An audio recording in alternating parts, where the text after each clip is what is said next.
wabarakatuh. Gimana sore hari, siang apa sore ini, sore hari Anda? Tetap semangat atau udah mulai lemes? Baterainya udah mulai habis mungkin? Bagus, terlihat. Seprapat apanya? Nasinya tadi seprapat. Ya ampun, mudah-mudahan kuat ya sampai waktunya buka puasa nanti. Senang sekali Kak Rose akan menambah semangat Anda hadir di acara Rumpi No Secret. Nah, hari ini saya punya tamu spesial untuk Anda semua ya. Kita akan menggali kisah perjalanan seseorang nih yang waktu tahun 2014 lalu kurang lebih itu menghadapi apa istilahnya cobaan yang luar biasa berat, bukan saja buat dirinya tetapi juga bagi keluarganya. Nah, sekarang kita ingin tahu di tahun 2015 ini bagaimana dia bangkit kembali ya, meniti lagi perjalanan hidupnya secara lebih baik. Kita langsung panggil saja, ini dia Ustadz Guntur Bumi. Assalamualaikum. Assalamualaikum Mbak Feni. Ya, silahkan duduk. Oke, baiklah. Ini sepi ya, kayak gimana kalau kamu nyanyi semuanya lagu rame. Oke, baik. Apa kabar? Alhamdulillah. Alhamdulillah baik ya. Ustadz Guntur Bumi, di tahun 2015 ini, terutama di bulan suci Ramadan, apa sih yang berbeda buat Ustadz? Di bulan Ramadan di tahun 2015 ini, subhanallah ya, bisa berkumpul dengan keluarga. Bisa berkumpul dengan keluarga. Bisa berkumpul dengan anak istri. Terus bisa aktif lagi berdakwah. Aktif walaupun lagi. Tetap terus berdakwah sampai akhir hayat. Sampai akhir hayat. Ya, Oke, jadi, baiklah. Nah, sebelum kita berbincang lagi dengan Ustadz Guntur Bumi, kita lihat dulu sekilas VT perjalanan Ustadz Guntur Bumi berikut ini.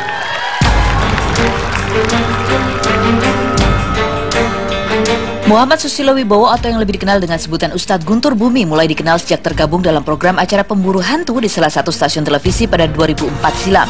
Namanya semakin menanjak sejak dirinya menikahi seorang artis, Puput Melati.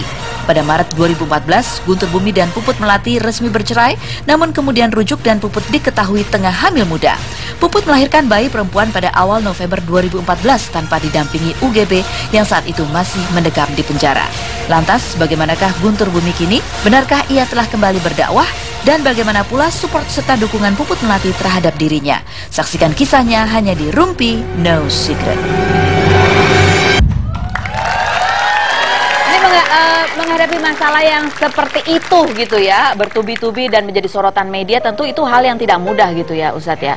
Nah, bagaimana Ustadz ketika pertama kali berhadapan lagi dengan kamera, dengan media? Saya lihat waktu itu hadir di acara pembukaan restorannya Charlie ya, kalau tidak salah ya.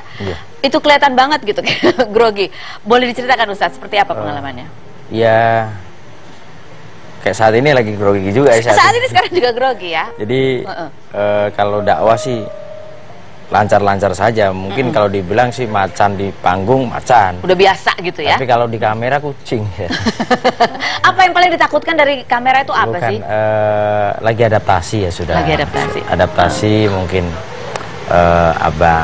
kita harus adaptasi dengan kamera lagi ya, kayak masih apa ya? Jadi gemeter nih, berhadapan dengan saya gemeter. Iya. Kalau saya dudukin di kursi fitnah fakta gimana? Apa itu? Apa itu langsung gitu. Jadi ada kursi yang sangat menegangkan, tapi duduk begini aja sudah tegang ya Ustadz ya. Di tahun 2014 jadi kalau Ustadz sedang mengalami apa ya istilahnya permasalahan yang kalau saya sih sebagai orang luar melihatnya berat sekali begitu.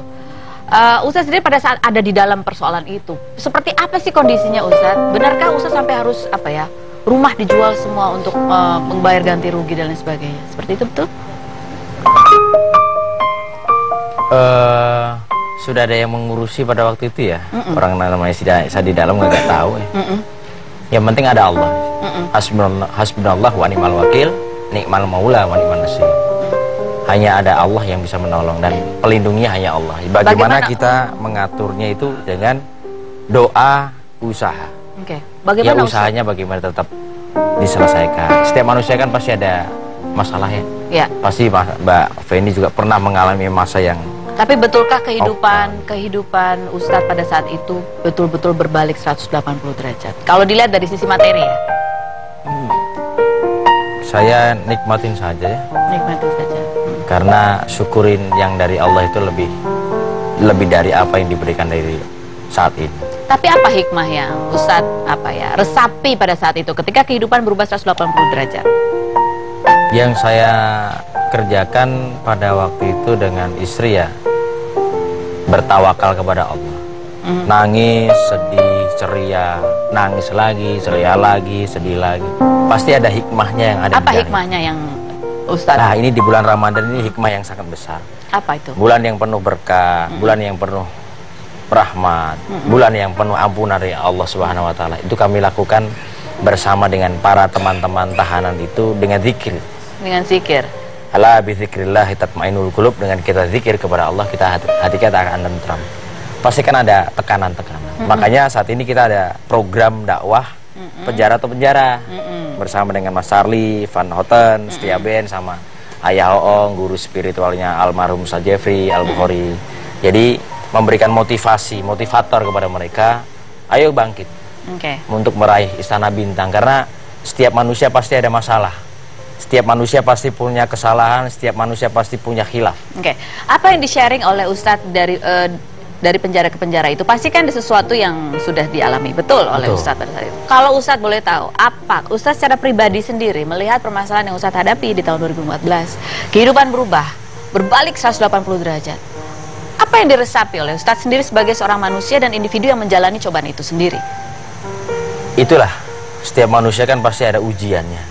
Semoga ini sebagai ujian naik kelas, kan gitu ya. Tapi apa yang sudah dipelajari? Kalau naik kelas kan berarti ada ilmu yang dibawa dan menjadi bekal. Alhamdulillah. Apa? Jadi saya menemukan di situ adalah tempat, bahasanya kalau orang Jawa itu kawah condro dimuko. Untuk penyucian diri. Penyucian diri. Untuk lebih dekat kepada Allah. Saya lebih mendekatkan diri kepada Allah, lebih kuat di dalam tahanan. Apakah pada saat sebelumnya Ustadz merasa sempat jauh dari Allah sehingga mendapatkan teguran yang keras seperti itu? Saya rasa seperti itu. Saya rasa seperti itu. Lebih dekat, lebih sayang dengan anak dan istri. Lebih sayang dengan anak dan istri. Karena apakah sebelumnya pada waktu itu waktunya memang hampir habis di luar ya. Hampir habis berkegiatan. Jadi ada hikmah yang terkandung di situ itu kalau saya sharing dengan guru Ayah Oong ya, Ayah Faturman Ahmad, juga ayah angkatnya Mas Opik Tombati, ayah angkatnya Mas Setia Ben Charlie. Yaitu apa sih yang didapat dari situ? Yaitu Allah lebih sayang dengan saya. Kalau saya tidak seperti ini kan, saya tidak bisa mengenal teman-teman saya yang di dalam tahanan. Pasti kan dalam setiap pelajaran, dalam setiap cobaan itu yang terpenting adalah bagaimana kita bisa belajar, tidak mengulangi hal serupa. Kalau Ustadz sebagai seorang manusia biasa yang bisa khilaf gitu, hal apa sih yang dulu Ustadz barangkali khilaf? Apa? Apakah kesombongan kah? Atau terlalu apa? Atau percaya diri mungkin? Kepada kesombongan. Ke arah kepada sombongan? Kepada lebih merasa paling benar. Merasa paling benar. Karena manusia itu kan kadang ditempatkan situasi keluar ujubnya. Keluar ujubnya. Ustadz merasakan itu betul. Semakin ya usia mungkin mempengaruhi. Usia mempengaruhi. Usia pergaulan juga mempengaruhi. Usia pergaulan. Itu ya memang ya alhamdulillah ada hikmahnya bertemu dengan Mas Charlie, Van Houten sama Ayah Oong ini lebih bagaimana yuk bangkit lagi untuk bisa lebih baik lagi. Baik, ini saya penasaran bagaimana caranya Ustadz itu akhir-akhir ini dekat banget sama Charlie Van Houten, sama Vicky Prasetyo juga ya, Ustadz? Ya, begitu ya. Sama seringnya sama Mas Charlie ya? Oh iya, sorry. Saya kira temenan juga sama Vicky. Soalnya waktu itu di beberapa video ada begitu ya, bertigaan. Iya, kita akan bahas setelah berikut ini, jangan kemana-mana, tetap di Rumpi No Secret.